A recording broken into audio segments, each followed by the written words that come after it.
Bueno, buenas tardes a todos y a todas que nos están viendo, nos están siguiendo desde su casa, una nueva versión, si se quiere, de este espacio que tenemos entre territorio urbano y la Escuela de Literatura del municipio de Mosquera. Hoy con un invitado muy especial desde Buenos Aires, desde Argentina, el periodista, cronista, escritor y muchas más cosas, Daniel Wiesenberg. Hola Daniel, ¿cómo estás? Hola, ¿qué tal? ¿Cómo están? Un gusto y bueno, obviamente Gio es uno de mis escritores favoritos, así que placer. Bueno, pero esta vez vamos a hablar un poco alrededor de la relación que existe entre la literatura y el periodismo. Así que invitamos a todas las personas que nos están siguiendo que se animen a escribir sus consultas, sus preguntas, que se animen a entrar en el debate si es necesario y si es posible. Por supuesto que estamos acá para responder todas las dudas que van surgiendo. Bueno, Dani, entonces empecemos un poco.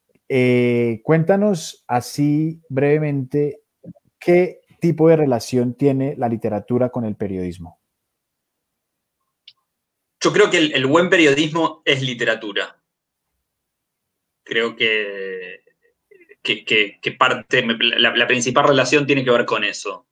Eh, la literatura es transformar la letra en arte, ¿no? De alguna manera. Entonces, el periodismo normalmente trabaja con una materia prima que es el acontecimiento y el hecho novedoso, y eso lo transforma en una noticia, ¿no? Ahora, hay maneras y maneras de transformarla en una noticia. Y creo que lo que a mí me gusta del periodismo es que exista la posibilidad de que una de esas maneras sea la literaria, ¿no? Entonces, bueno, eso, creo que la relación que existe entre periodismo y literatura es esa posibilidad. Ok, es decir que podríamos llegar a aseverar, a decir como si fuera pues una verdad, que si no hubiera habido, si no existe la literatura, no hay periodismo. Sí, exacto, porque al fin y al cabo el periodismo es también un relato, ¿no? Y un relato de no ficción, pero es un relato. Entonces, sí, definitivamente, en algún momento la gente, o incluso sigue habiendo gente que piensa que lo escrito en la Biblia pasó realmente, ¿no? Entonces, ¿en qué momento eso deja de ser un relato real y pasa a ser un relato fantástico, ¿no? Un relato mitológico. Entonces, sí, yo creo que la literatura está en la fundación del periodismo, ¿no? Eh, y que tiene que ver con que la mejor manera de comunicar es haciendo que la gente recuerde lo que uno dice, ¿no? Hay muchas maneras, conmoviendo. El relato tiene eso, ¿no? Hemos llegado a este momento de la humanidad de relato en relato. Nos hemos ido contando, ¿no? La comunicación en el ser humano nació ahí, nació de alguien que vio un riesgo, que vio un peligro y se lo comunicó a otro, ¿no? Y entonces ese otro ya no tiene que ir ahí porque sabe que ahí es peligroso. Digo, esa comunicación de hechos que pasan en la vida real y, digamos, está en la fundación de la comunicación. Y creo que la literatura, además, brinda la posibilidad de fantasear, de ir más allá de la realidad, ¿no? Entonces, el periodismo literario siempre tiene ese límite, ¿no? Peligroso, el momento en el cual empieza a ser más literario que periodístico. Pero, pero hay un punto de equilibrio ahí en el que pueden cruzarse. Y creo que ese punto de equilibrio, sí, puede ser que, como decís, sea determinante, sea fundante. Bueno, porque me parece muy interesante cuando mencionas aquello de lo que es la realidad y la no realidad, es decir, la ficción y la no ficción. Digamos que el de los rasgos más importantes y quizás el que más lo diferencia de la literatura, pues es el periodismo, la crónica específicamente, es que hay digamos que un consenso para con la realidad y la realidad en esa medida se parece mucho a la verdad. Hay mucha gente que cree que la literatura solo es materia de la ficción, de lo que uno se está inventando, pero de repente uno puede encontrar literatura en una noticia, en un autobús que choca, en los diálogos de una guerrilla con un gobierno, y lo que importa es la manera como se cuenta, ¿no? La narración, el relato. Sí, sí, es exactamente eso. Es la narrativa que conmueve y que, como te decía, genera una memoria. En la medida en la que logramos que algo sea memorable, que trascienda el mero, la mera afirmación, ahí está la trascendencia ahí está la literatura, digamos, ¿no? En algo que no se queda en el enunciado en sí, digamos, ¿no? Que sobrepasa lo mundano, que va más allá. Ok, bueno, sabemos que uno de los géneros literarios es específicamente la crónica. Te quería Sí. preguntar, Daniel, ¿hay alguna diferencia o se puede establecer alguna diferencia entre el periodista, conocido como el periodista, y el cronista? ¿Cuál es ese punto de encuentro que hay o esas diferencias quizás? El cronista es un periodista en el territorio, en el terreno, y que elabora un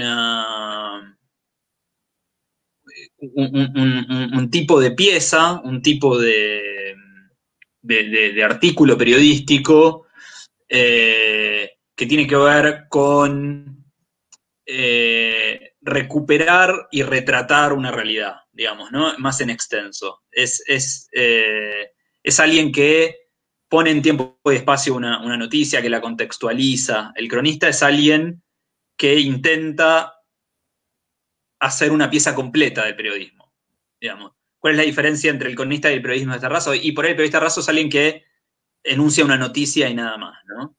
Chocó el bus en la esquina, punto. El cronista es quien traza el recorrido de ese bus, lo contextualiza de alguna manera, consulta posibles causas, es decir, el periodismo son las cinco W, ¿no?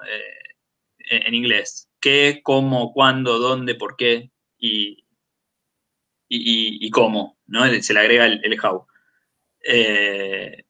El cronista es quien toma eso y lo extiende, ¿no? Lo extiende y lo vuelve. No todas las crónicas son literatura. Eso No te iba a necesariamente. preguntar, No eso te todas iba las a crónicas preguntar. son literatura. Pero es más probable encontrar la literatura en el periodismo en una crónica que en una noticia. De todos modos, hay maneras. Si uno lee, por ejemplo, las noticias de García Márquez, que no son crónicas, cuando era corresponsal del Espectador, ahí hay literatura en la construcción de una noticia, ¿no?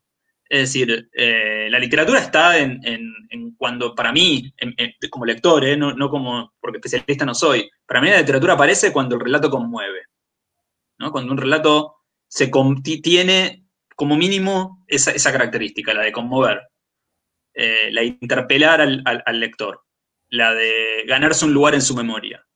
Ahí para mí, como lector, es donde aparece la literatura. Y eso es más probable que aparezca en la crónica, por una cuestión de extensión y de herramientas que te promueve el género de la crónica, que en una noticia rasa, ¿no? Pero sí, yo la verdad que hablo más como lector que como autor en ese sentido. O sea, y porque a mí me gusta la realidad, digamos. A mí me gusta lo que hay de realidad en la literatura y lo que hay de literatura en la realidad, digamos. No me gusta la literatura sin. Digamos, nunca me gustó, por ejemplo, la literatura fantástica. O nunca me gustó, no sé, El Señor de los Anillos o el Game of Thrones. Nunca fui muy fan de eso. Siempre fui más de algo mucho más relacionado con la realidad. Y lo mismo en la realidad. No me gusta mirar los noticieros. Me gusta ver cuando a eso se le genera una historia con un poco más de vuelo, ¿no? O sea, lo que me gustan son las historias. Y mi relación con la literatura o la manera en la que disfruto yo la literatura es ahí, encontrando historias. Buenas historias para leer. Ahí va, fíjate que ahora estabas mencionando a Gabriel García Márquez y estaba pensando mucho en aquel libro maravilloso que es el relato de un náufrago, Sí, ¿no? que a mi parecer pues es una ruptura y es como toda una cátedra de lo que viene a ser la crónica o incluso el periodismo de no ficción. Recordemos que hay un buque que está en el Caribe y de una manera particular se naufraga y hay una persona que estaba tomada por desaparecida y de repente un día aparece en una playa en el norte de Colombia. Y Gabriel García Márquez se va y le hace la entrevista y no se limita simplemente a contar la noticia de una persona que aparece, ¿no? Sino que reconstruye además todo un contexto y sale a la luz la verdad, aquello que realmente había sucedido con ese buque, que realmente era un buque pirata, ¿no? Que tenía como unas cuestiones de contrabando. Se me vino ese libro a la cabeza. ¿Qué otros textos, qué otros libros tú puedes recomendarles a las personas que nos están viendo para que se puedan iniciar en el mundo del periodismo narrativo, de la crónica, así, Bueno, icónicos? siguiendo esa misma línea que decís vos, me voy a otro texto de García Márquez, Noticia de un secuestro, lo mismo, el mismo tipo de construcción, ¿no? A partir de una historia de la vida real, ahí lo que hace es historizar, ahí es una crónica 100%, ¿no? Historiza todo lo que tiene que ver con el acontecimiento del secuestro, antes, durante, después, y esto me remite a otro también que me parece, otro referente en ese sentido que me parece muy bueno para iniciarse, que es Operación Masacre de Rodolfo Walsh, que tiene que ver con el asesinato de en José León Suárez, no me puedo acordar ahora, se me escapa el nombre de la localidad, pero en la contrarrevolución peronista, bueno, no quiero spoilear, pero él hace sobre esa ejecución a sangre fría toda una historia, ¿no? Y ahí hay otro texto, aprovechando a Sangre Fría, de Truman Capote. Parece que ahí son hechos como muy, muy fuertes y es muy interesante cómo podrían, digamos, porque ahí un secuestro, un naufragio, una masacre, son hechos lo suficientemente fuertes, ¿no? Que se cuentan a sí mismos. Ahora, me parece que esos textos son interesantes para introducirte, porque te muestran cómo lo interesante no está en el hecho en sí mismo, sino en historizarlos, en contextualizarlos, en todo lo que está alrededor. A mí me encanta cuando Rodolfo Walsh cuenta que antes de ser masacrados ese mismo día, las víctimas habían comido milanesas, ¿no? Ese dato intrascendente que nunca va a formar parte de las noticias y que sí forma parte de la construcción literaria alrededor de esas noticias, a mí me parece fantástico porque humaniza, porque nos acerca, porque eso nos vuelve, hace que empaticemos con la suerte de otros, ¿no? Con la suerte del que naufragó, con la suerte del que mataron, con la suerte del que secuestraron. Total, nos puede pasar a nosotros, ¿no? Pero si presentan a la persona como una víctima, pues por ahí uno toma distancia y dice como, no, eso solo le pasa a determinado tipo de gente. Pero cuando alguien que está comiendo milanesas o se está comiendo una carne en bistec, pues todos lo hacemos. Es decir, nos pone en un rol, nos homogeniza un poco. Sí, yo cuando fui a Siria, por ejemplo, lo que buscaba, sabía que se hablaba mucho de la guerra de Siria y de los refugiados, y qué sé yo, entonces la única manera de acercarnos a eso era ver qué cosas de las que hacían en su vida cotidiana eran las mismas que hacían la gente que lee Revista Anfibia, que es donde publiqué esa crónica, ¿no? Entonces la crónica empieza diciendo que hace María un sábado a la noche. Sale a bailar, se pone unos jeans, camina 3 cuadras hasta la casa de una amiga, ¿no? Ahí todavía no estamos en la guerra, pero sí estamos en la guerra, ¿no? Entonces, digo, normalmente eso no es noticia. Cómo se vistió una persona que no forma parte de un enfrentamiento en una guerra. Pero sí forma parte de. Eso me parece lo que me gusta de este género, digamos, ¿no? Ir a buscar ahí lo novedoso, ir a buscar ahí la historia, en ese reverso, en ese contexto. Y creo que es ahí, es en donde yo te decía antes, García Márquez historiza el secuestro en términos de ponerlo en una línea de tiempo, ¿no? Hacer una cronología del secuestro. Lo mismo hace Rodolfo Walsh en Operación Masacre. Pero historizar no solamente en esos términos, sino también en términos de transformar eso en una historia, ¿no? Que recordemos, con minúscula. Ok, bueno, te adelantaste un poco a algo que le íbamos a comentar a todas las personas que nos están viendo en este momento, y es un librito que tú escribiste, que lo tengo justo acá, mientras Daniel vuelve. Se llama Los que esperan, y es un libro que escribió Daniel, y es muy particular porque es un libro que de por sí toca un tema que es muy delicado, y que en Colombia, incluso más que la fórmula, digamos, del refugiado como tal, está la fórmula, digamos, del desplazado, ¿no? La imagen del desplazado por la violencia. Cuéntanos un poco alrededor de este libro, porque a mí me parece muy, muy interesante, no solo que es un libro que se escribe desde muchos lugares del mundo, sino que es también el testimonio de un periodista que llega a un campo de refugiados, llega a un lugar y no está buscando la noticia, no está buscando la estadística, no está buscando el dato que le permite cuantificar algo, sino que está buscando justamente la cualificación, es decir, la literatura. Entonces, ¿cómo fue ese proceso de construcción del libro y de la construcción de las historias de cubanos varados en la frontera entre México con Estados Unidos, de un campo de refugiados en Kenia, bueno, etcétera? Hay mucho de incomodidad en eso, porque parto de varias cosas que no me gustan. No me gustan a mí los periodistas héroes, los cronistas de guerra, no me gustan los que van al frente de batalla, digamos, los que dan la vida por una noticia, no los prefiero, digamos. A mí me gusta más la retaguardia, ¿no? La historia del pueblo mientras suceden otras cosas, ¿no? Hay un texto de Kant, un texto de Foucault, sí, que cita Kant, hablando de la Revolución Francesa, y el tipo concluye algo, dice, un acontecimiento que le llama acontecimiento signo. Un acontecimiento signo de esos acontecimientos que marcan un antes y después son aquellos que repercuten en los que no intervienen directamente en ese acontecimiento, en los testigos, en los que les pega de costado, ¿no? Ahí está el acontecimiento de verdad, ¿no? No en el centro, sino en el epicentro. Y entonces se dio la posibilidad de ir a diferentes epicentros del conflicto, porque yo no fui a la guerra, sino que fui ahí, a los coletazos. Y entonces ahí apareció otra cosa que me incomoda, que es, yo creo que las crónicas de viaje tienen un riesgo, y es hablar más del que narra, del que está contando, que de aquello que está contando. ¿Sí? Es decir, si viene un noruego a Buenos Aires, va a escribir sobre los choripanes, ¿no?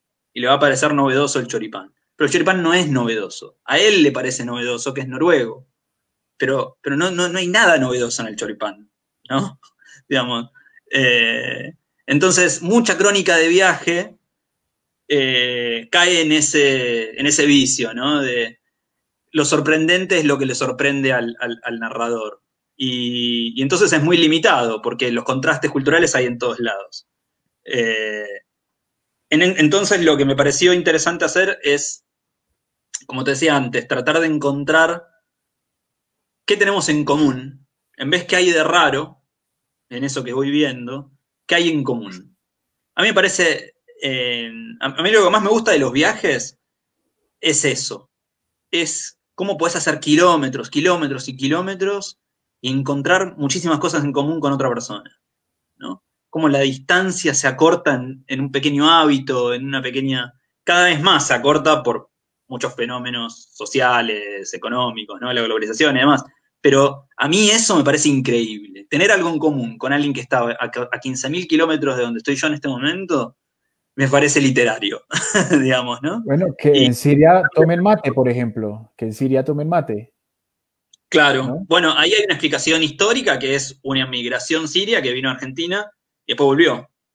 Una corriente Ah, ya. migratoria que no se quedó a principios del siglo XX. Una parte importante de esa corriente regresó a Siria y se llevó las costumbres. Pero claro, un siglo después, encontrar el mate, aparte lo toman distinto. Bueno, ahora lo tomamos igual, ¿no? Porque ahora no se comparte el mate por el coronavirus, pero ellos no lo compartieron nunca. Tienen cada uno un matecito chiquito, no un mate grande como este. Pero claro, sí, encontrar ahí el mate es un hallazgo.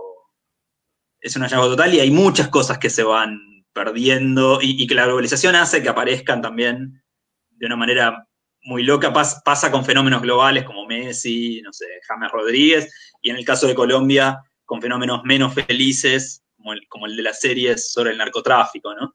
Pero a mí me gusta eso, ir a buscar lo que tenemos en común y encontrar, a partir de eso que tenemos en común, una manera de entender lo que esta persona le está pasando, ¿no? De empatizar con esa tragedia lejana, por ejemplo. Eh, y yo creo, porque me parece que es eso la única manera de entender una guerra, ¿no? O sea, ¿cuál es la diferencia entre esa María que te contaba antes y yo? Que ella nació en Damasco y yo nací en Buenos Aires. Ella nació en un lugar en donde después hubo una guerra y yo nací en un lugar donde no hubo una guerra. Digamos, la diferencia no es mucho más. Ella no hizo nada más. Ella estudió odontología, yo Claro. estudié ciencia política. Digamos, no. La suerte que le siguió a cada uno está en un contexto que ninguno de los dos eligió. Ahí está. Bueno, estaba pensando justamente en tu libro acá, el que tenemos los que esperan, porque hay historias que en la construcción, digamos, que tú haces, pueden llegar a pertenecer, digamos, al mundo de la cuentística, incluso de la ficción. Es muy cierto que la realidad realmente supera la ficción. ¿Cómo manipular eso dentro del periodismo justamente para evitar la tentación de entrar a escribir un cuento y no una crónica? ¿Cómo lo haces tú? Sí, tratando de no tirar ningún dato que no sea real. Al final está en eso, en verificar, en lo mismo que haríamos con una noticia simple, verificar el dato, no darlo si no estamos seguros y en tratar de no manipular con lo que estamos diciendo. Parece que al final eso se termina reduciendo en eso muy simple que es no mentir. Ok. No, no, sí. Ese es el pacto con el lector, ¿no? Que tenemos de estarle diciendo las cosas tal cual como sucedieron y como las escuchamos después de verificar. Sí, porque además es un pacto. Es un pacto muy importante, porque una vez que, si el lector llega a descubrir que uno le mintió, eso no tiene vuelta atrás. La credibilidad se pierde una sola vez, ¿no? Después no puedes ni dedicarte a escribir ficción, digamos, Bueno, porque, digamos, digo, si uno se dedica al periodismo, digamos, si uno quiere inventar, se dedica directamente a la ficción. Si uno se dedica al periodismo es porque firma ese contrato, ¿no? Bueno, me dedico a escribir sobre cosas que pasan de verdad. claro, y es particular, por ejemplo, porque cuando la gente que hace ficción, la gente que escribe ficción, digamos que pueden realmente descubrir que la historia que está contando fue algo que sucedió en el 2012 en una familia en no sé dónde, y a él no lo van a crucificar, pero es porque él no tiene ese pacto, quizás es un poco más libre, quizás es un poco más flexible el mundo de la ficción. ¿Puede ser? Sí, pero al mismo tiempo hay un problema ético de nuestro trabajo y es que las personas, como el periodismo es un relato, las personas, por más de que no querramos, se transforman en un personaje. Y entonces uno selecciona de las personas y de la realidad. Ahí está la subjetividad. La objetividad está en no manipular los datos. Digamos, Ok. mi suéter es gris. Yo no puedo decir que esto es rojo, porque es gris. Punto. Ahora, puedo ocultarlo, ¿no? Puedo no mostrarlo. Puedo elegir qué marco darle, qué mostrar, qué ocultar, qué decir, qué no decir, cómo mostrarlo, puedo exponerlo o no exponerlo. Y con las personas pasa, y ahí es un problema ético no sé, yo lo hablo en terapia, porque digamos, y sí, porque te das cuenta que estás trabajando, digamos, publicando cosas, aspectos de las personas, y inevitablemente, como no puedes contar a ninguna persona entera, seleccionás aquellos aspectos que la transforman en un personaje. No son mentiras, esos aspectos son reales, pero no deja de ser una selección que yo hago de todos los aspectos que configuran a esa persona. Eh, entonces, bueno, hay un pacto ahí, pero también hay cierto vuelo literario, ¿no? O sea, Eh, y ahí es donde uno, a veces, si una persona se enoja, uno lo primero que tiende a pensar es, bueno, es normal que se enoje porque no se va a sentir representado ahí porque es una selección que yo hice de esa persona, ¿no? O de un país, lo hablábamos, vos que me contabas que escribías de Cuba, ¿no?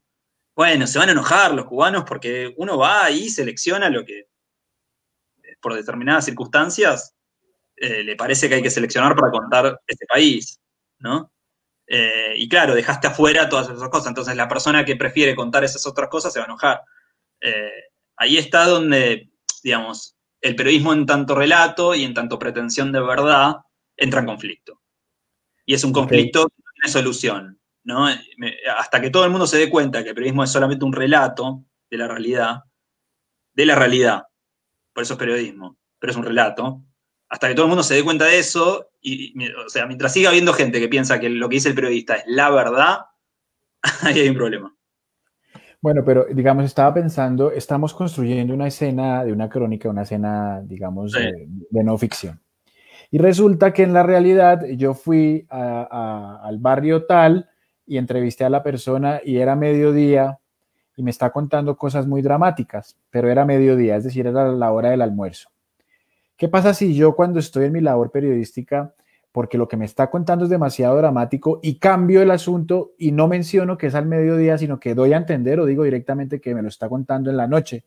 Ahí estoy faltando Sí. o sea, hay que ser completamente concreto, real. No, hay que, es algo que no sé cómo se hace para explicarlo porque es muy, muy, muy fino. Por ejemplo, el ejemplo que te daba antes de las milanesas que comieron los masacrados antes de ser masacrados en la Operación Masacre. Yo no sé si ese día comieron milanesa. Es probable que Walsh haya averiguado que a ellos les gustaba la milanesa. Uh -huh. Y entonces haya dicho, ese día comieron milanesa. No tenemos la confirmación de que ese día no hay manera de verificarlo además, que ese día hayan comido milanesa. O sí hay manera, pero en algún punto ahí da igual, ¿no?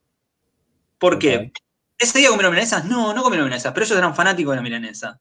Entonces, te acerca más al personaje poner que ese día comieron milanesa, aunque lo hayan comido toda su vida y salvo ese día, que si no. Entonces hay ciertas licencias literarias que hay que usarlas eh, con mucho cuidado, que tienen que ver con la construcción del relato. O sea, en la medida en que eso no altere eh, la objetividad de fondo, eh, o sea, si Walsh dice que comieron milanesas y a los tipos eran vegetarianos, eso es un problema, eso es mentira. Claro. Pero si el tipo averiguó y le contaron en su trabajo de reporteo que eran fanáticos de milanesa, bueno, es una pequeña hay como pequeñas licencias de autor, de literatura que hay para montar el relato que pueden ser, ¿no? Pasa, la gente lo puede entender cuando vemos documentales. Vieron, muchas veces se hace reconstrucción de hechos en los documentales que ponen a actores a reconstruir la escena de cómo fue, ¿no? Y muchas veces aparecen las sombras o la cara blureada.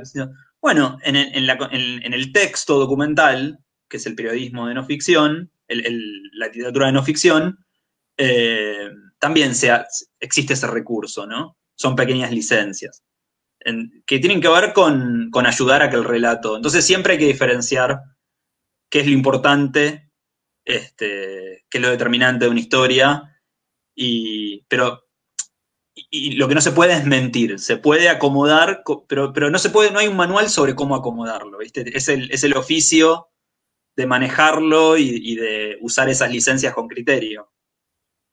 O sea, a mí me parece algo muy, muy interesante y tiene que ver, digamos, con tu carrera como periodista, digamos, que ha estado muy ligada a los viajes, ¿no? Sí, Y eso de alguna manera como que también te genera la posibilidad de adentrarte mucho más en la crónica, ¿no? Si estuvieras por ahí en Buenos Aires toda tu vida, pues estarías haciendo también una crónica, pero digamos no no sería tan tendenciosa para sorprender de pronto al lector. Es muy particular porque creo que eres uno de los pocos periodistas latinoamericanos que ha visitado un país tan mitificado, un país tan emperifollado, como se diría en Colombia, es decir, con tanto accesorio mítico alrededor, Sí. como Corea del Norte.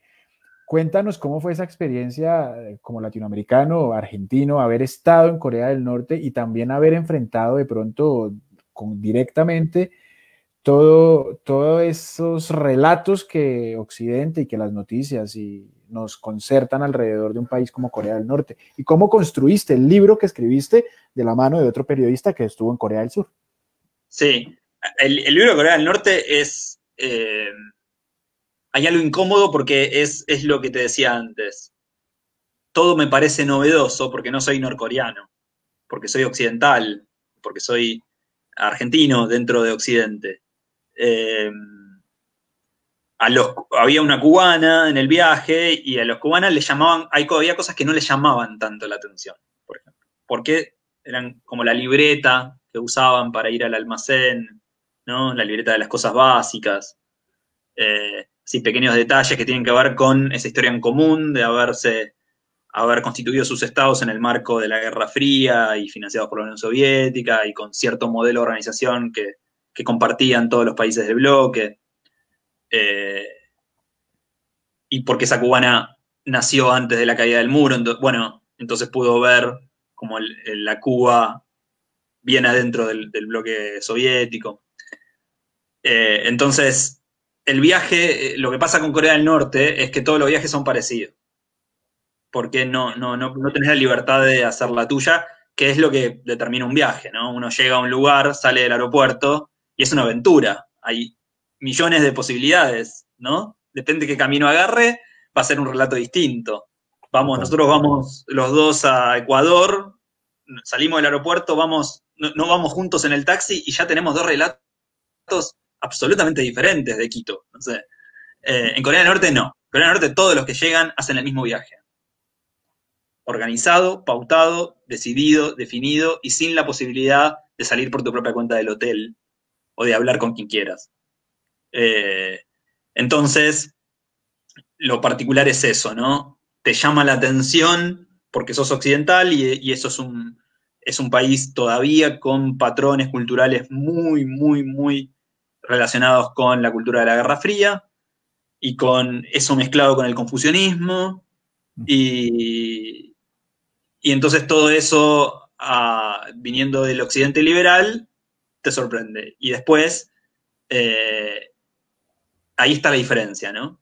El relato en lo que le sorprende al argentino, lo que sorprende al cubano, lo que sorprende al sueco. Ahora, después, en la crónica del viaje, no es muy distinta a mi crónica a la de todas las cosas que leí antes y después sobre Corea del Norte, que fueron varios libros. Todas se parecen, a lo sumo alguno hace una excursión más y otro hace una excursión menos, digamos, pero, pero es muy similar. Entonces, a mí me gusta en ese sentido, y esto después de haber viajado mucho y de haber laburado haciendo crónicas de viajes, me gusta hacerlo cada vez menos y tratar de descubrir más los relatos que ellos mismos tienen sobre sí mismos que el relato que yo pueda hacer sobre ese lugar, ¿no? Esto fue hace 4 años y hoy lo haría completamente distinto, ese libro.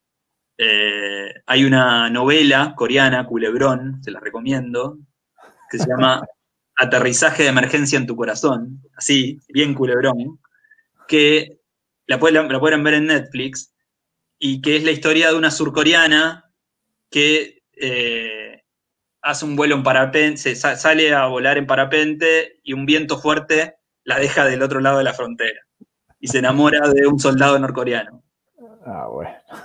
Parece una simplificación y parece como que va a estar llena de clichés y no. Es una novela que, sin dejar de ser un culebrón, tiene un trabajo de investigación detrás muy bueno y además tiene la objetividad de ser una versión coreana, ¿no? Por más que sea surcoreana, no deja de ser una versión coreana.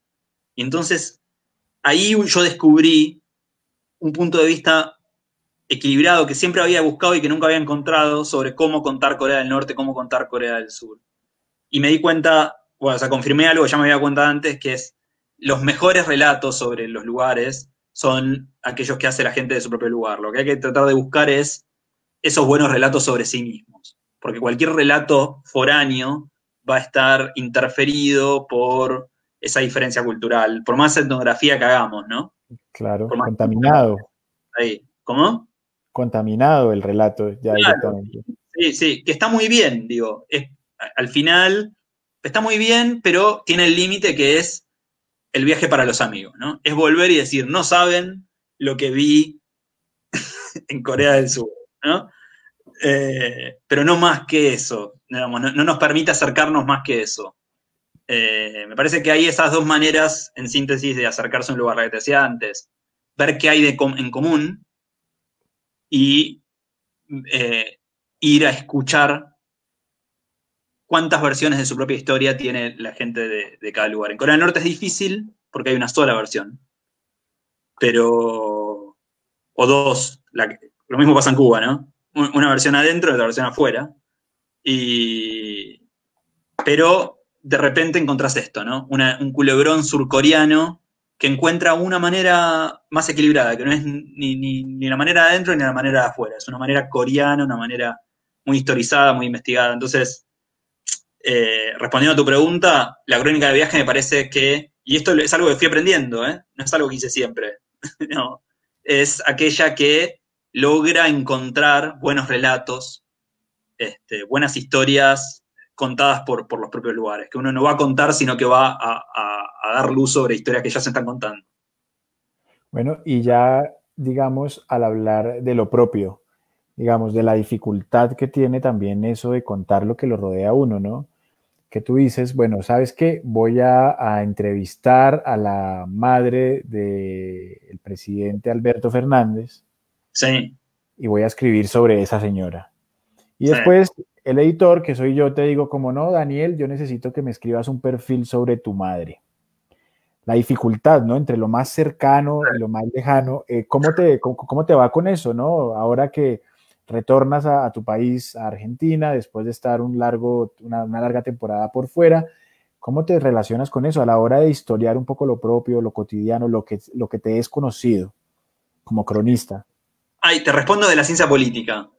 Hay en ciencia política un teorema que se llama el teorema de Badeni, que dice que cuanto más lejos está del poder, más abierto es el discurso, ¿no? Si uno está muy lejos del poder, puede decir reforma agraria, revolución permanente, casémonos con nuestras primas, ¿no? Ahora, en la medida en la que uno se va acercando al poder, se va moderando, ya deja de proponer eso, ¿no? El teorema de Badeni es eso, dice, cuanto más cerca del poder, más moderadas son las propuestas, cuanto más lejos, menos moderadas. Y creo que algo así sucede con las historias. Cuanto más cerca estamos de las historias, nosotros personalmente, más moderados vamos a ser, más recelosos, más difícil, más vamos a intentar ocultar, o menos vamos a ver, ¿no? Vamos a, vamos a estar tan acostumbrados a ver todo que vamos a perder la sorpresa sobre algo que está ahí y que es digno de, que es una buena historia, ¿no? A mí me pasa, mira, por ejemplo, la otra vez pensaba esto. Mi abuela murió en el 2000. Mi abuelo murió hace 3 años, ¿no? Y mi abuela le faltaba un dedo. Y yo alguna vez pregunté por qué le faltaba un dedo. Mi abuelo, son la parte de mi familia que era italiana. Y vinieron después de la Segunda Guerra. Y alguna vez me contaron por qué. Ella misma me dijo, no, me falta un dedo porque en la fábrica me lo corté. Y ya. Y hoy, digamos, ahí había una tremenda historia. La de ella en una fábrica en medio de la guerra cortándose un dedo. Claro, total. Nunca la vi, nunca la vi, nunca la detecté. Para mí nunca eso nunca fue una historia. Bueno, pero hace 20 años tenías 10 años, ¿no? 9 Pero años. hubiera hecho más preguntas. No sé, si hubiera sido la abuela de un amigo, hubiera preguntado más cosas. Me hubiera Claro, llamado más la claro. atención, ¿no? Pero hay algo del relato familiar en lo que uno va normalizando lo que le dicen, va haciendo menos preguntas en el relato familiar. ¿Qué pasó? Tal cosa. Ah, bueno. ¿no? Esa es mi historia. Como un miedo a la autocuestión, ¿no? Al autocuestionamiento, al descubrir cosas que de pronto uno quizás no está muy seguro de querer saber. Claro, pero decís, bueno, fue hace 20 años, pero mi abuelo estuvo vivo hasta hace 3 años y mi abuelo también podía haber contado esa historia. Claro. Y digo, ¿cómo nunca le pregunté a mi abuelo? Porque mi abuelo era muy chico, pero a mi abuelo, contame bien la historia de ese dedo, ¿no? No está, se me perdió, nunca la voy a saber. Y es una tremenda historia. Entonces, sí, me parece que tiene que ver con muchas cosas que juegan en la cercanía. Está buena la frase que usa Julio Villanueva Chang para titular sus talleres, ¿no? De cerca nadie es normal. Pero de cerca tampoco nadie se ve lo suficiente, ¿no? Para verse a sí mismo, nadie se acerca tanto al espejo. Justamente por eso, porque descubrís que no sos tan normal como parece de lejos. No, y es que todos en sí mismos somos una historia y eso, justamente, mejor no se puede decir, de cerca nadie es normal. Hay una tradición muy particular en Latinoamérica, y sí me atrevo a decir que es una tradición y no una simple coincidencia. Y es que cuando Latinoamérica comenzó a ser reconocida la región como un espacio donde se hacía literatura universal, fue en los 60, 70 más o menos, con el boom latinoamericano. Tenemos a Julio Cortázar en la Argentina, a Mario Vargas Llosa en el Perú, tenemos a Carlos Fuentes en México, tenemos a Donoso en Chile, bueno, a Augusto Roa Bastos en Paraguay y a Gabriel García Márquez en Colombia. Casi todos fueron periodistas. ¿Cómo crees tú que se relacionó eso ahí? Como, o sea, que uno puede agarrar esas obras de ellos tan importantes, eh, interpretarlas también en clave de no ficción. Yo creo que su rol como periodistas, ellos siempre fueron escritores y que han sido periodistas porque es difícil ganarse la vida de movida como escritor y lo más cerca que hay como escritor a poder ganar un dinero, sobre todo estando de viaje en ese momento, era, bueno, consiguiendo alguna corresponsalía, algún trabajo como periodista. Era entrar al periódico, era ir acercándose, digamos, a lo que les interesaba. Parece que la explicación de su relación con el periodismo tiene que ver con eso. Quizás si hubieran nacido en otro lado hubieran sido directamente escritores, ¿no? Si hubieran sido suecos, hubieran estudiado en las academias de artes, quizás hubieran sido, claro, si hubieran sido soviéticos, no sé, hubieran sido Nabokov, no sé. no hubieran, pero me parece que va un poco por ahí. Y después tiene que ver con algo fantástico que en eso sí nos tenemos que hacer bien cargo. O sea, eso por un lado, de eso también nos tenemos que hacer cargo de lo primero, que es la nuestra es una tierra de precariedades. Acá faltan cosas, acá escasean cosas. Entonces, hemos desarrollado a lo largo de los años determinada habilidad para, como dicen en Cuba, el invento, para arreglárnosla, ¿no? Para resolver. Exacto. Y eso cuando algo pasa durante mucho tiempo, medio que se va transformando en una tradición, en un hábito cultural, va penetrando en algo más que el hábito, ¿no? En una forma de ser, una forma de ver las cosas. Creo que hay algo de eso. Entonces ellos son latinoamericanos, ¿por qué? Porque lidian con la precariedad. Claro, casi todos tuvieron una vida errante por allá, por Francia, por España, qué sé yo. Hay una anécdota, y me permito paréntesis, en donde en Barcelona Mario Vargas Llosa y Gabriel García Márquez compartían un edificio, ¿no? No un piso, no el mismo departamento, pero sí, y que se pasaban el hueso de costilla a la costilla para poder tener proteína en sus caldos, ¿no? Y tiene que ver justamente con eso, por más de que sea parte del constructo mitológico del escritor latinoamericano que se la guerrea en Europa, pero tiene que ver eso con la carencia, totalmente. Pero es latinoamericano dotar de magia ese invento, ¿no? O sea, nosotros lidiamos con la precariedad y encima le vemos algo mágico en eso, ¿no? En eso que sucede. Y entonces terminamos desarrollando habilidades para lo mágico, ¿no? Para lo fantástico. empezamos a notar, a darnos cuenta de que en nuestros lugares pasan cosas fantásticas, pasan cosas increíbles, ¿no? Ahora cuando escribimos este diario de pandemia, lo único que hicimos fue describir cosas que pasaban cotidianas, y son cosas increíbles, que pasan en cada uno de los sitios, ¿no? Que pasan Claro. desapercibidas, pero cuando uno le pone un pequeño subrayado, es impresionante. Entonces, creo que tiene que ver con eso, con gente con muchísimo talento para las letras, con gente que ha tenido la suerte de vincularse con buenas bibliotecas muy tempranamente. Entonces, han sido grandes lectores todos. Y esas dos cosas, más ser latinoamericano, redundan en escritores que lidian con lo precario y son habilidosos con la cuestión fantástica. Claro, ¿no? Y también que de pronto se agranda. Hace poco también escuchaba la anécdota muy extendida por demás, de que cuando Gabriel García Márquez está viviendo en la Ciudad de México y le piden de Editorial Suramericana el manuscrito, el editor de apellido Purrúa, le pide el manuscrito de Cien años de soledad y él se va con su esposa, Mercedes, al correo mexicano y le dice como, bueno, tengo acá mi mamotreto, mi novela y necesito enviarla a Buenos Aires a tal dirección. Y el tipo le dice, dale, vale 100 pesos. Y él dice como, ups, pero no, solo tenemos 50 pesos. ¿Qué podemos enviar con esto? Y él le dijo, no, pues envíe la mitad. Y que lo que hicieron García Márquez y Mercedes fue enviar la mitad. Y que enviaron fue la segunda mitad del libro, ¿no? Y que después como que vendieron unos electrodomésticos, qué sé yo, y pudieron posteriormente enviar la otra mitad. Y le preguntan al editor Porrúa, que todavía vive, ¿qué pasó? ¿Qué onda con esa historia? Y el tipo dice, yo no sé por qué dicen eso, si es que yo recibí fue toda la novela de un solo, un solo tajazo. Gabriel García Márquez desde ahí ya está maquinando, es decir, la vida de él era literatura, básicamente. Sí, sí, sí. Y nosotros somos muy de los latinos, ¿no? Y en eso incluyo a todos los latinos, ¿no?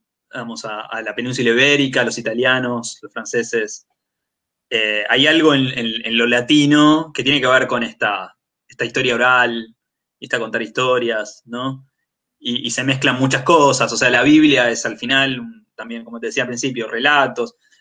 Nos gusta contar historias. Somos gente que le gusta contar historias y las vamos adornando, ¿no?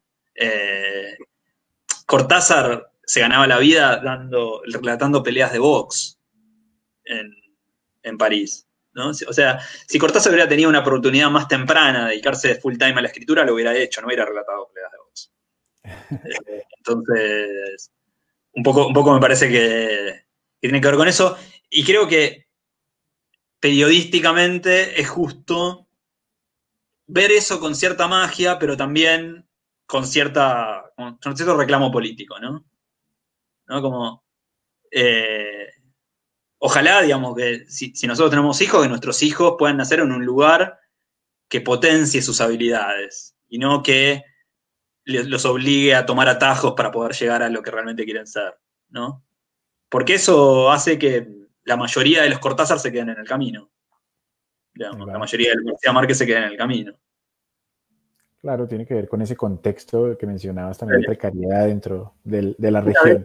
Se romantiza la precariedad de más. Entonces me parece que hay que poner ahí en algún momento un límite para poder decir, bueno, es muy, muy interesante como tenemos este hábito de lidiar con la precariedad, pero esto no debería ser tan así. Debería ser un poco más fácil vivir acá y poder dedicarnos a lo que nos gusta, ¿no?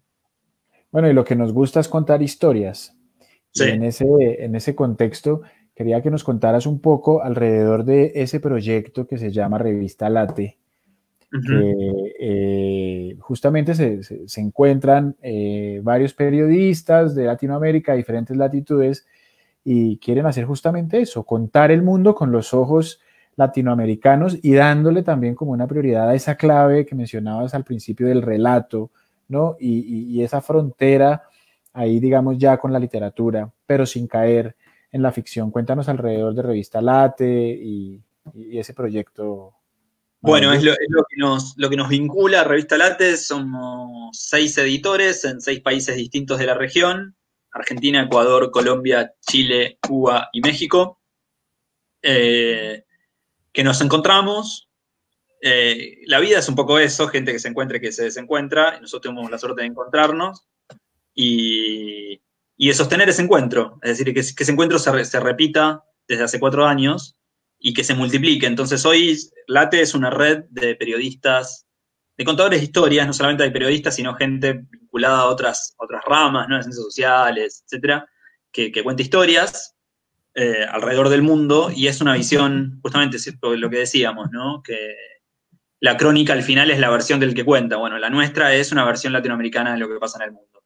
Y eso tiene sentido porque, vuelvo con el ejemplo de los países nórdicos, una versión sueca de lo que pasa en el mundo no me parece muy relevante, porque es habitual una versión sueca, una versión francesa, una versión inglesa, una versión alemana, una versión norteamericana de lo que pasa en el mundo es la versión de lo que pasa en el mundo. Pero falta espacio para una versión latinoamericana de lo que pasa en el mundo. Y entonces son las voces de gente como nosotros que anda dispersa por ahí, contando historias, no contando noticias, sino historias que nos permiten entender de qué va la vaina, como dicen ustedes, en diferentes lugares, ¿no? Pienso, no sé, un argentino que viaja por Chechenia y nos cuenta sobre el dictador con Instagram. Bueno, nos permite acercarnos y saber un poquito más de lo que pasa en diferentes lugares desde un lenguaje que es el nuestro.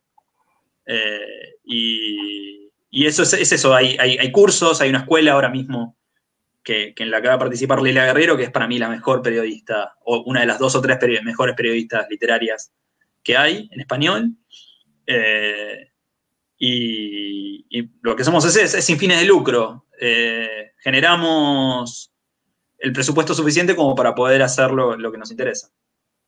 Ok, perfecto. Recuérdanos, por favor, Daniel, cuáles son las redes sociales. Yo igual ahí puse en comentarios www.revistalate.net. ¿Y Sí. qué otras redes sociales? En todas las redes buscan Revista Late en el buscador y llegan muy, muy rápidamente. Sí, en Twitter, Instagram y Facebook. Bueno, y una invitación también para que se animen las personas que están interesadas como en descubrir el periodismo literario, el periodismo narrativo, contar una historia real, pero con esa clave literaria. Está la escuela que comienza ahora en agosto. Entonces ahí tienen toda la información para que se puedan inscribir o, bueno, por lo menos visitar la página que está buenísima. Bueno, sí. Vamos cerrando, Daniel. Hay una cosa, ¿cuándo se viene un libro de ficción tuyo? Con tantas historias en tantos lugares del mundo, ¿cuándo te vas a animar a escribir un libro de No lo cuentos, sé. una novela? No sé, por el momento no aparece el hábito tanto de la ficción, aparece cada tanto, pero bueno, ojalá en algún momento. Lo que siento que me falta para escribir un libro de ficción son muchas más lecturas. Me parece que los libros, bueno, vos lo sabés muy bien, digamos, los libros empiezan leyendo mucho y siento que para poder escribir sobre Corea me leí una biblioteca entera de Corea, para poder escribir sobre refugiados me leí una biblioteca entera de refugiados, además de viajar. Para poder escribir ficción, siento que me faltan libros todavía en la biblioteca. cuando aparezcan y cuando sienta ahí que hay suficiente lectura, por ahí me puedo animar un poco más. Bueno, y ya a modo como de chisme, ¿no tienes otros familiares a los que les puedas preguntar alrededor de la historia del dedo de tu abuela? No, es una típica familia italiana que no hablaba mucho de la guerra.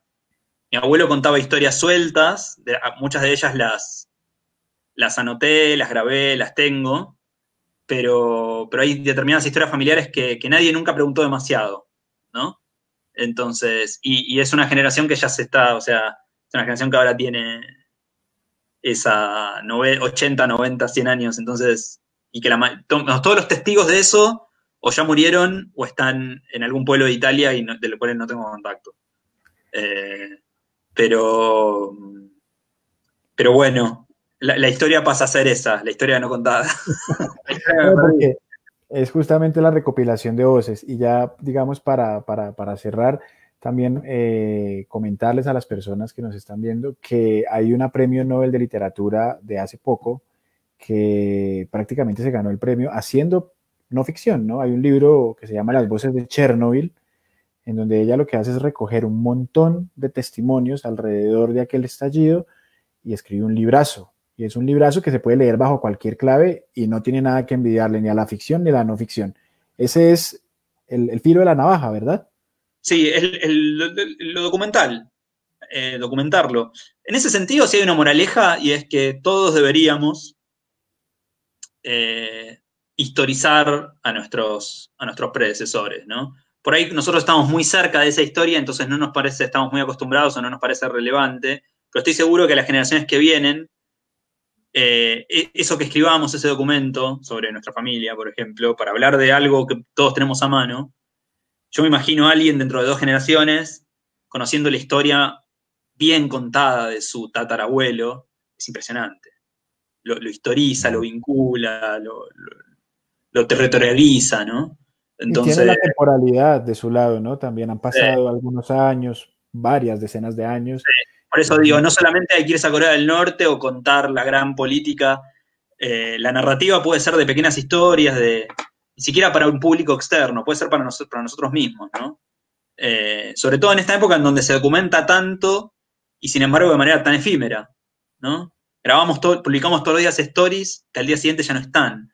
Tratar de prestar atención a que algo de toda esa documentación quede para que si a alguien en un par de generaciones le interesa conocer de dónde vino, solamente hay que guardarlo bien y ya se lo dejamos ahí a mano, ¿no? Y sirve mucho, digamos. Después pasa esto, que uno no conoce la historia de un dedo. Esta charla se debería llamar así, la historia de un dedo. La historia no contada del dedo de mi abuela. Ahí está. Bueno, Daniel, agradecemos un montón tu tiempo, tu espacio, tu disposición, todo lo que hemos compartido, lo que nos has compartido. Y bueno, si en algún momento estás por Colombia, completamente bienvenido al municipio, bienvenido a la Escuela de Literatura de Mosquera. Una pregunta. Bueno, acá una pregunta, Daniel Joaquín Sarmiento Másmela nos pregunta. ¿Para escribir se puede empezar? Se nos ¿Perdón? ha presentado Cristo. Es Jesucristo, sí, claro. Él es Jesucristo. Sí, está repartiendo el pan. Y me parece que está como en la última cena, además. Bueno, para Jesucristo, pregunta Jesucristo, que para escribir se puede empezar a cualquier edad o entre a mayor edad, más edad, es más difícil poder hacer buenas escrituras. ¿Qué podemos decir al respecto, Dani? Para escribir hay que leer. Y se puede leer, apenas sepamos leer, ya podemos empezar a escribir, si leemos mucho. Me parece que es eso. La relación entre lectura y escritura es directa. Si vos te lees 10 libros, es muy probable que después tengas algo para decir, ¿no? Esto es algo que decía un periodista de radio muy famoso acá, Héctor Larrea, que lo dice, está vivo. Eso, ¿no? Sobre esto que en la radio muchas veces la gente dice huevadas. Dice, bueno, en realidad lo que falta son lecturas. Dice, si vos te lees mucho, después cuando se prenda la luz, es muy poco probable que digas alguna huevada. Alguna estupidez, ¿no? Entonces, para escribir es lo mismo. Hay que leer con humildad, hay que leer mucho y después sentarse a escribir y reescribir y reescribir y reescribir. Son oficios, ¿no? Y sí, obviamente, se puede a cualquier edad, lo único que hay que saber es estar alfabetizado. Ok, ¿crees en la inspiración, Daniel, a la hora de sentarse a escribir? Esa frase de meme que la inspiración te agarra trabajando, creo que va por ese lado. Sí, bueno, nos pasa, no sé, en la revista, tiramos 50 ideas y una es buena, ¿no? Entonces, va por ahí, ¿no? La inspiración es intentarlo, Si esperamos que lo bueno salga en un intento, porque estamos poseídos por alguna inspiración divina, bueno, para mí es menos probable, ¿no? Si uno lo intenta 6 veces es más probable. Me parece que sí, es una frase de Roberto Arlt, dice, el futuro es nuestro por pertenencia de trabajo, ¿no? Hay que darle y es muy difícil si trabajas mucho y lo haces más o menos bien, que eso no te lleva a un buen lugar. Por ahí no te lleva exactamente a donde querés ir, porque existe el azar, pero es muy poco probable que trabajando mucho y haciendo las cosas bien termines en un lugar, no termines en un buen lugar. ¿No? Bueno, ahí está. Bueno, Daniel, muchísimas gracias una vez más por tu tiempo. Y bueno, antes de que nos interrumpiera Jesucristo, eh, te estaba diciendo que cuando te acerques por Colombia tienes las puertas de la escuela abiertas. Ojalá podamos coordinar algo en algún momento. Y bueno, te dejo ya porque allá ya es de noche para que puedas ir a comerte un buen asado. Ojalá, ojalá, ojalá. No, los asados son más los domingos, ahora hace frío. Pero Ahí sí, está. unas buenas milanesas, Ahí. como los personajes de Walsh. No, cuidado, cuidado. No queremos verte convertido en una de esas historias que nos contó Rodolfo Walsh. Y bueno, para todas las personas que nos vieron, también agradecer el tiempo, la disposición y nos vemos el próximo viernes, dentro de 8 días, a la misma hora, para seguir conversando alrededor de otros temas. Creo, si no estoy mal, que se nos viene literatura y metal. Espero no equivocarme. Ay, sí, justo, literatura y metal. Muy bueno, Entonces, muy vamos bueno. con esto. Daniel, un abrazo, cuídate, saludos. No, gracias a ustedes y felicitaciones. Un abrazo grande para todos y todas. Vale, chao, chao.